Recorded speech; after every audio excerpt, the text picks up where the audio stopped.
오늘은 종교개혁 500주년 기념주일입니다. 저는 이런 기념주일을 특별히 구별하고 싶지는 않습니다. 몇 해 전인가 성령운동 100주년 기념이라고 하면서 여러 행사를 하면서 정말 떠들썩하게 보낸 적이 있습니다. 그럼에도 그 후로 한국교회는 전혀 변한 것이 없습니다. 사실 그런 기념식보다는 매주일 예배를 정성껏 드리고, 그리고 우리에게 주어진 삶을 최선을 다해, 그리고 복음에 합당한 삶을 사는 것이 무엇보다도 훨씬 중요합니다. 그래도 오늘은 또 500주년이니까 우리 종교개혁에 대해서 잠깐이라도 말씀을 드리겠습니다. 지금으로부터 500년 전 1517년 10월 31일 독일 비텐베르크 성당 앞에는 일종의 대자보가 붙었습니다. 젊은 수도사인 루터가 작성한 95개의 반박문이 적힌 종이었습니다. 당시 로마 카톨릭은 매우 썩어 있었습니다. 돈으로 성직을 주고받는 일이 성행했고요. 면죄부를 팔아 막대한 이익을 남겼고, 그리고 이를 통해서 웅장한 성전을 건축했으며 성직자들의 배를 불렸습니다. 이 면죄부, 죄를 면해준다라는 그런 종이 쪼가리인데, 이것을 사면은 지옥에 갈 사람도 천국에 간다고 주장을 했습니다. 심지어 이미 죽어서 지옥에 가 있는 사람들도 그 후손이 면죄부를 사면 천국에서 옮아간다고 말을 했어요. 심지어는 면죄부를 산 그 돈이 돈통에 딸랑 떨어지는 소리가 날 때 그 영혼이 지옥에서 천국으로 옮아간다고 선동을 했습니다. 이것은 복음이 아닙니다. 게다가 이것은 거짓말입니다. 루터는 95개의 반박문을 통해 면죄부가 아니라 믿음으로 구원받는다고 주장하며 하나님의 은혜로 구원을 받는다고 말했습니다. 이게 복음이죠. 루터는 이 복음을 전하다 수도사에서 파면되었고요. 또 수많은 위험을 감수하며 도망을 다녀야 했습니다. 루터 전후에 있던 종교개혁가들은 이런 복음을 재발견하고 목숨을 각오하고 진짜 복음을 전했습니다. 그리고 그들로 인해서 많은 열매가 생겼죠. 개신교가 그 열매고, 그 중에 우리는 깔뱅의 개혁교회 전통을 따르고 있습니다. 이렇게 종교개혁가들의 헌신으로 제대로 된 복음이 우리나라에까지 전파되었는데, 오늘날 우리 한국 교회를 보면은 오히려 이제 개혁의 대상이라 말을 합니다. 교회가 그만큼 부패했고 교회가 개혁돼야 된다고 말을 하죠. 이 말은 교회의 복음이 사라졌다는 의미가 됩니다. 교회에 더 이상 하나님의 은혜가 없다는 뜻이기도 합니다. 여러분들은 어떻게 생각하십니까? 오늘 성서정과에 따른 하나님의 말씀은 신약성경 데살로니가전서 2장 1절부터 8절까지 말씀입니다. 우리 다같이 1절과 2절 말씀을 함께 봉독하겠습니다. 1절과 2절 말씀입니다. 형제들아, 우리가 너희 가운데 들어간 것이 헛되지 않은 줄을 너희가 친히 아나니, 너희가 아는 바와 같이 우리가 먼저 빌립보에서 고난과 능욕을 당하였으나 우리 하나님을 힘입어 많은 싸움 중에 하나님의 복음을 너희에게 전하였노라. 아멘. 데살로니가전서라는 것은 데살로니가라는 지역에 있는 교회에 보내는 첫 번째 편지다라는 뜻입니다. 지금으로 보면 데살로니가는 그리스 북동쪽에 위치한 지역입니다. 당시에는 마게도냐로 불렀으며 아시아와 근접한 유럽의 지역입니다. 바울은 아시아 지역에서 복음을 전하다 성령님이 인도하셔서 유럽에서 복음을 전하게 됩니다. 그리고 유럽에서 첫 지역이 바로 빌립보라는 곳이었어요. 그곳에서 바울은 루디아를 만나 제일 먼저 복음을 전했고, 바로 그 루디아 집에서 유럽 최초의 교회가 시작이 되었습니다. 그러나 이렇게 복음을 전하는 것이 순탄하지만은 않았습니다. 사도행전 16장에 자세히 소개가 되었는데, 바울은 그곳에서 감옥에 갇히기도 했고요. 매를 맞고 갖은 고난을 다 당했습니다. 오늘 본문 2절에서 사도 바울이 말하는 고난과 능력, 싸움은 바로 이것을 뜻합니다. 이렇게 빌립보에서 복음을 전하던 바울은 데살로니가로 넘어갑니다. 사도행전 17장에 보면은 그 당시를 잘 알 수가 있습니다. 불량한 사람들이 떼를 지어 다니면서 바울 일행을 잡으려 했지요. 그런데 이 일을 주도했던 사람들이 바로 하나님을 믿는다고 했던 유대인들이었습니다. 그들은 복음을 전하지 못하도록, 바울이 복음을 전하지 못하도록 조직적으로 방해를 했어요. 때로는 말로 비방했고요, 때로는 무력을 쓰기도 했습니다. 이런 가운데 바울은 복음 전하기를 멈추지 않았고 1절 말씀에 나오듯이 헛되지 않았습니다. 복음 전하기가 쉽지 않았지만 그들이 전한 하나님의 복음은 많은 열매를 맺게 됩니다. 사도 바울은 이를 위해서 자신이 어떻게 했는지 고백하는 내용이 바로 3절 이하에 기록이 되어 있습니다. 간사함이나 부정이나 속임수로 하지 않았고 사람이 아닌 하나님을 기쁘게 하고 하나님께 영광을 돌리고 싶어 했죠. 권위를 버리고 사랑으로 성도들을 양육했으며 심지어 목숨까지도 그들을 위해 주고자 했습니다. 사도 바울만 이렇게 복음을 전하는 것은 아닙니다. 수많은 복음 전도자들이 그렇게 죽을 각오를 하고 복음을 전했어요. 종교개혁가들이 그랬고 우리나라의 복음을 처음 전한 선교사님도 그러했습니다. 토마스 선교사님이라는 분은 배에서 내리자마자 칼에 맞아 죽었습니다. 헤론 선교사는 의사로서 부와 명예가 약속된 길을 버리고 조선이라는 나라에 와서 섬기다 그만 병에 걸리고 죽고 말았습니다. 복음을 전하다 외면을 당하고 병에 걸리고 죽어도 복음 전하기를 멈추지를 않았죠. 이런 분들의 이름을 열거하려면 시간이 모자르고 지면이 모자랄 정도입니다. 그런데 도대체 왜 이들은 이런 박해와 고난 가운데서 복음을 전해야 했을까요? 복음이 무엇이기에 목숨까지 걸었습니까? 수많은 어려움을 뚫고 전할 정도로 복음은 그럴 만한 가치가 있습니까? 왜? 무엇을 위해서 그랬을까요? 복음이란 기쁜 소식, 좋은 소식을 뜻합니다. 2절에서 사도 바울은 그 복음을 하나님의 복음이라고 말합니다. 복음은 하나님께로부터 왔다는 말씀이에요. 이 복음이 구체적으로 무엇이겠습니까? 바로 예수님이 바로 이 복음입니다. 예수 그리스도의 십자가와 부활이 복음입니다. 예수님이 십자가에서 죽으시고 사흘 만에 살아나셨는데 이것이 복음입니다. 이것이 왜 좋은 소식, 기쁜 소식일까요? 하나님의 아들이 죽었는데 말입니다. 왜냐하면 예수님이 나를 위해서 죽으셨기 때문입니다. 그로 인해서 내가 구원을 받았기 때문입니다. 그동안 인류는 여러 가지 방법으로 하나님께 가서 구원을 받고자 했습니다. 율법으로, 지식으로, 또 선함으로, 또 종교의식을 통해 구원에 이르고자 했죠. 그러나 그 모든 것이 실패하고 말았습니다. 특히 이스라엘 민족은 할례를 받고 그리고 안식일을 지키고 율법을 준수하면 천국에 갈 수 있다고 생각을 했어요. 그러나 그것은 다 실패였습니다. 사도 바울이 증거하지 않습니까? 어느 인간도 율법을 완벽히 지킬 수 없었기 때문입니다. 오히려 율법을 지키려 할수록 불가능하다는 사실을 깨닫게 되었어요. 내 힘으로 구원을 얻을 수가 없다는 사실에 절망을 하게 되지요. 그때 하나님의 한 의가 나타났습니다. 하나님은 모든 믿는 자에게 구원을 주시고자 했습니다. 율법을 지키는 자가 아니라 예수님을 믿는 자, 예수님을 나의 구세주로 고백하는 자, 예수님이 내 죄로 죽으셨음을 고백하는 자, 예수님이 부활했음을 고백하고 예수님을 믿는 나도 부활할 것이라 믿는 자에게 하나님은 구원을 허락하셨죠. 그가 어떤 사람이건 그리고 그가 어떤 일을 했건 그가 어떤 죄를 저질렀건 상관없이 믿는 모든 사람에게 하나님은 구원을 허락하셨습니다.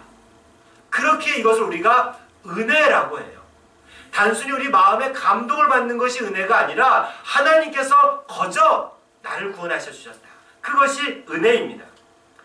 내 힘으로 구원받을 수 없지만 하나님이 하신 일로 구원받을 수 있기에 하나님의 은혜예요. 그리고 이것이 바로 하나님의 복음입니다. 이것이 불합리하다고 생각하십니까? 아니, 어떻게 저렇게 흉악한 사람과 내가 똑같이 구원을 받을 수 있냐고요? 이렇게 항의하실지 모릅니다. 그러나 하나님이 정하신 일에 그 누가 토를 달겠습니까? 그리고 만일 그렇게 항의를 한다면 내 마음속에 혹 이런 것이 있지는 않은지 살펴보아야 됩니다. 자기 힘으로 구원을 받을 수 있기에 하나님의 은혜가 필요 없다고 생각하는 것은 아닌지, 내 죄는 내가 해결할 수 있기에, 내 문제는 내가 해결할 수 있기에 하나님의 은혜가 필요 없다는 말은 아닌지. 그러나 하나님의 은혜가 필요 없는 사람은 없습니다. 우리 모두에게 하나님의 은혜는 절대적으로 필요합니다. 이 은혜를 깨닫고 이 은혜를 경험한 사람은요, 자기 자신을 빚진 자라고 생각을 해요. 사도 바울은 로마서 1장 14절과 15절에서 이렇게 고백을 합니다.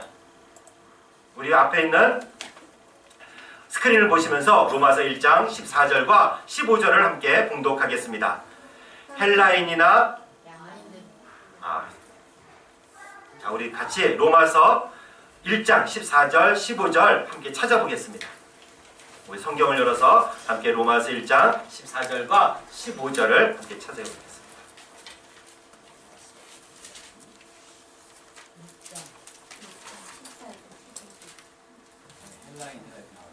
네. 자, 우리 14절, 15절 말씀 함께 봉독하겠습니다. 헬라인이나 야만인이나 지혜 있는 자나 어리석은 자에게 다 내가 빚진 자라. 그러므로 나는 할 수 있는 대로 로마에 있는 너희에게도 복음 전하기를 원하노라. 아멘. 빚진 사람은 빚을 갚아야 할 의무가 있듯이 복음의 빚을 진 사람들은 복음을 전할 수밖에 없습니다.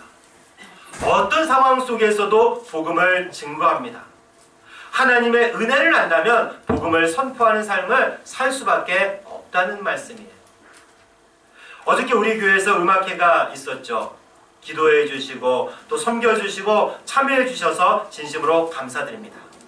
정말 하나님 은혜 가운데 많은 분들이 오셨고 또 다들 좋아하셨어요. 정말 모든 것이 그렇지만은 어제 음악회도 정말 하나님이 하셨군요. 하나님의 은혜입니다. 라고 고백할 수밖에 없었습니다.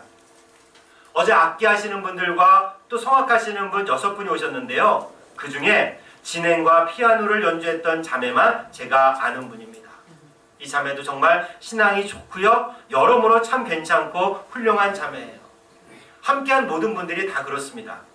그런데 그분들은 저랑 일면식도 없어요.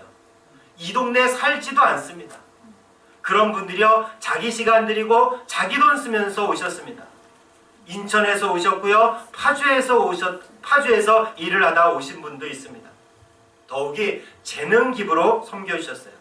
저희가 그분들에게 따로 사례를 하지 않았다는 말입니다. 얼마나 감사하고 미안한지 모릅니다. 근데 그들이 왜 그렇게 합니까? 물론 제가 직접 다 물어보지는 않았습니다. 그러나 무슨 이유겠습니까? 바로 복음 때문입니다. 예수님의 사랑과 하나님의 은혜를 알기 때문입니다. 피아노를 연주했던 자매님은 하나님이 주신 달란트의 참 의미를 다시 한번 느낄 수 있는 시간이었다고 고백을 합니다. 이렇게 하나님이 주신 달란트의 의미를 깨닫고 그 은혜를 알기에 아무도 모르는 이곳까지 와서 섬기는 것이 아니겠습니까? 노래를 불렀던 테너 선생님은 정기적으로 일본에까지 가서 섬기는 분이셨습니다. 복음의 빚진 자이기 때문에 자기 돈과 시간을 들여 섬기는 것이 아니겠습니까?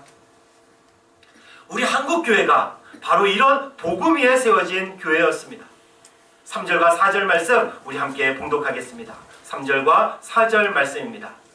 우리의 권면은 간사함이나 부정에서 난 것이 아니요 속임수로 하는 것도 아니라 오직 하나님께 옳게 여기심을 입어 복음을 위탁받았으니 우리가 이와 같이 말함은 사람을 기쁘게 하려 함이 아니요 오직 우리 마음을 감찰하시는 하나님을 기쁘시게 하려 함이라. 아멘. 한국교회 모든 성도들, 뭐 당연히 목회자들 포함해서죠. 복음의 빚진 자들로서 사도 바울 같이 하나님의 영광을 위해서 하나님을 기쁘게 하기 위해서 열심히 복음을 증거했습니다. 그게 지금 우리에게까지 온 거죠. 그런데 지금은 어떠합니까? 지난주에 교계에서는 안타깝고 충격적인 소식이 있었어요. 우리 교단 이야기입니다. 오늘은 이 말씀을 준비하면서 이 이야기를 하지 않을 수가 없는데요. 우리 교단에서 가장 큰 교회 중 하나인 명성교회 이야기입니다. 김사만 목사님의 잘 아시죠? 은혜로운 설교와 새벽 기도로 유명한 교회입니다. 김사만 목사님은 사실 2015년 말에 정년이 되어서 은퇴를 하시고 원로 목사로 추대되었습니다. 상식적인 교회라면요, 목사님이 은퇴하기 전에 후임 목사님을 청빙합니다. 그런데 그 교회는 아직까지 담임 목사가 공석이고요. 원로 목사님인 김사만 목사님이 모든 실권을 가지고 은퇴 전과 똑같이 사역을 하고 있어요. 그러면서 호시탐탐 세습할 기회를 엿보고 있었습니다. 드디어 명성교회는 지난주에 우려하던 일을 버리고 말았어요. 바로 그 아들 김하나 목사를 명성교회 위임 목사로 청빙한다는 그런 헌의안. 이 헌의안이라는 것은 상급기관이 노회에 제출하는 안건을 말하는데 이 헌의안이 노회에서 통과가 되었습니다. 당연히 불법이었어요. 우선 우리 교단 헌법은요, 이런 세습을 금하고 있는 법이 있습니다. 총회헌법 정치편 28조 6항에 해당 교회에서 사임 또는 은퇴하는 위임 목사, 담임 목사의 배우자 및 직계 비속, 그 직계 비속의 배우자가 청빙될 수 없다 라고 분명히 기록되어 있습니다. 다시 말해서 담임 목사의 배우자나 아들이나 딸이나 사위나 며느리가 그 교회의 담임 목사를 승계할 수 없다는 말이에요. 이게 우리 교단 법입니다. 명성교회는 이 법을 무시하고 어겼어요. 또한 명성교회는 노회석상에서 세습을 반대했던 부노회장이 총회장을 승계하는 것을 거부했습니다. 이것도 불법입니다. 명성교회가 속한 서울 동남노회에서는요, 부노회장이 노회장을 승계한다고 그 노회 규칙으로 정해져 있습니다. 우리 교단 총회장도 부총회장이 승계하는 것과 마찬가지입니다. 그래서 노회 때 선거를 하게 되면은 부노회장 혹은 부총회장만 투표로 선출합니다. 그런데 그 노회는 그런 규칙을 어기고 새로운 노회장을 선출하고 그 노회장의 사회로 김하나 목사의 청빙안을 가결시켰어요. 당연히 불법입니다. 더욱이 정족수도 안 되는 상태에서 노회장을 선출하는데 이것도 불법이죠. 아들을 담임 목사로 청빙하기 위해서 불법을 저질렀어요. 이 얼마나 부끄러운 일입니까? 이 모든 일이요, 명성교회 장로님들에 의해 군사작전 벌이듯이 이루어졌습니다. 힘으로 밀어붙였어요. 직접적 책임이 있는 김사만 목사님이나 김하나 목사님은 보이지도 않았습니다. 드러나지 않았지만 정말 무섭지 않습니까? 노회를, 교단을 우습게 보고 법을 무용지물로 만들고 있어요. 불법으로 교단을 흔들고 한국 교회를 망치고 있습니다. 이런 상황인데도요, 명망 있는 교계의 어른들은 침묵하고 있습니다. 명성교회가 행하는 불법에 눈을 감고 있어요. 참으로 안타까운 일이 아닐 수 없습니다. 다만 한두 분의 어른 목사님, 그리고 장신대 교수님들, 그리고 수많은 작은 교회 목사님들이 이들의 불법을 지적하고 있습니다. 명성교회 행위는요, 바울이 복음을 전할 때 거짓 선지자들이 행했던 모습과 너무나 닮아 있습니다. 간사, 부정, 속임수로, 그리고 하나님이 아닌 사람을 기쁘게 하려는 것 아니겠습니까? 이런 사람들이 복음을 받아들이고 하나님의 은혜를 아는 사람이란 말입니까? 물론 처음에는 그랬을 거예요. 그러나 분명한 것은 지금은 아니라는 겁니다. 오히려 이들은 복음을 가리고 있습니다. 우리가 받은 복음, 우리가 믿은 복음을 싸구려로 만들고 있어요. 세상 사람들이 손가락질하는 것은 문제도 아닙니다. 세습은요, 하나님 앞에서 죄라는 것을 우리가 분명히 알아야 합니다. 세습을 하려는 가장 큰 이유가 무엇이겠습니까?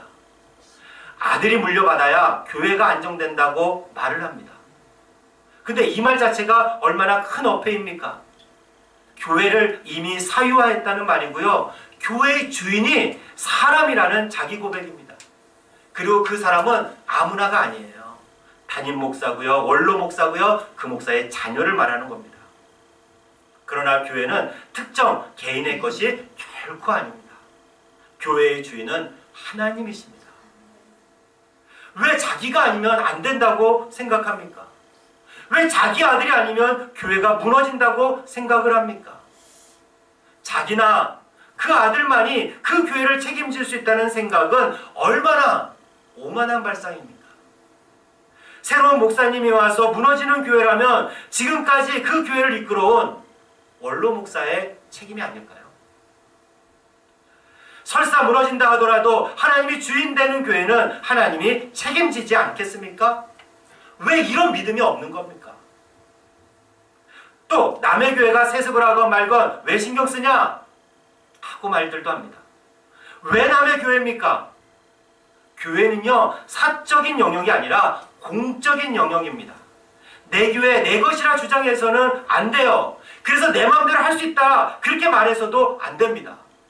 공적인 책임이 있어요. 그 책임을 져야 하는 겁니다. 벌써 명성교회로 인해서 동남노회가 무너지지 않았습니까? 우리 교단도 무너질지 몰라요. 지금 장자교단이라 자랑하던 우리 교단이 흔들리고 있습니다. 한국교회가 휘청거리고 있습니다. 명성교회는 자신들이 얼마나 큰 죄를 저지르고 있는지 모르고 있어요. 그러나 이 문제는 더 중요하게는 명성교회 한 교회만의 문제가 아닙니다. 이렇게 된 데에는 한국교회 전체 문제가 있습니다. 우리에게 어떤 문제가 있습니까? 우리 5절과 6절 말씀 함께 봉독하겠습니다. 5절과 6절 말씀입니다. 너희도 알거니와 우리가 아무 때에도 아첨하는 말이나 탐심의 탈을 쓰지 아니한 것을 하나님이 증언하시느니라. 또한 우리는 너희에게서든지 다른 이에게서든지 사람에게서는 영광을 구하지 아니하였노라. 아멘. 사도 바울은 복음을 전하면서 아첨하는 말, 탐심의 탈을 버렸다고 말합니다. 하나님의 영광만을 구한다고 말합니다. 그러나 오늘날 교회는, 그리스도인들은 아첨하는 말과 탐심의 탈을 쓰고 있습니다. 복음은 사라지고 자신의 이익을 위해 권력자와 부자에게 아첨하는 말이 너무나 난무합니다. 겉으로는 복음을 말하면서 자기 욕망을 채우려 합니다. 겉으로는 하나님의 영광을 말하면서 사람의 영광을 추구합니다. 겉으로는 하나님을 섬긴다 하면서 실제로는 돈을 섬깁니다. 복음에 집중하지 않고 성공, 부, 명예, 권력, 대학, 취직 이와 같은 자기 욕망에 사로잡혀 살아가고 있어요. 부와 명예와 권력이 나쁘다는 것이 아니라 그것의 노예가 되어서 그것을 섬기는 것이 죄라는 말씀이에요. 이런 우리의 모습이 오늘 명성교회로 집약되어 나타났습니다. 그렇기에 우리도 회개해야 합니다. 아첨의 말과 탐심의 탈을 쓰고 있는 우리가 철저하게 하나님 앞에 나가 죄를 고백하고 벗어나야 합니다. 그렇지 않으면 복음이 헛되이 됩니다. 복음이 열매를 맺을 수 없습니다. 한국교회가 사라질지 모른다는 그런 위기감을 가지고 하나님 앞에 나가야 합니다. 계시록에서 예수님이 뭐라고 말씀하셨습니까? 너희 촛대를 옮기겠다 말씀하지 않았습니까? 그렇게 다시 복음에 집중해야 됩니다.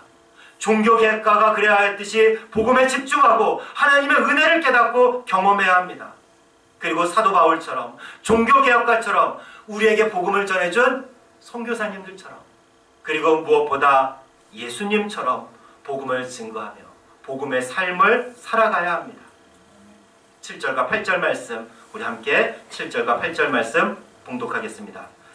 우리는 그리스도의 사도로서 마땅히 권위를 주장할 수 있으나 도리어 너희 가운데서 유순한 자가 되어 유모가 자기 자녀를 기름과 같이 하였으니 우리가 이같이 너희를 사모하여 하나님의 복음뿐 아니라 우리의 목숨까지도 너희에게 주기를 기뻐함은 너희가 우리의 사랑하는 자 됨이라. 아멘. 복음의 삶이 무엇이겠습니까? 먼저 그리스도인들은 권위를 버려야 됩니다. 나는 구원받았고 너는 구원받지 못했어. 너는 죄인이고 나는 의인이야. 나만이 명성교회를 지킬 수 있어. 이런 모습을 버려야 됩니다. 또 유모가 자기 자녀를 기름같이 복음을 전하고 사람들을 돌봐야 됩니다. 유모는 다른 사람의 아이를 키우지 않습니까? 그러나 자기 자녀를 양육하는 것처럼 사랑으로 키워야 합니다. 그렇게 사랑으로 낮은 곳에서 섬길 수 있어야 됩니다. 그것이 복음의 삶입니다. 사랑하는 자매 형제 여러분, 이렇게 다시 한번 복음에 집중하고 낮은 자리에서 사랑으로 섬기는 삶을 살아갈 때 비로소 복음이 헛되지 않고 열매를 맺는 삶을 살아가게 될 것입니다. 정말 바라기는요, 오늘 명성교회가 주일 예배 때 하나님이 원하시는 모습으로 돌이켜서 김하나 목사의 청빙을 철회하고 교회의 주인이 하나님이심을 선포하기를 진심으로 바랍니다. 그래서 명성교회 그리고 우리 한국교회, 우리 송파교회가 전하는 복음이 헛되지 않고 합당한 열매를 맺게 되기를 주님의 이름으로 축원합니다.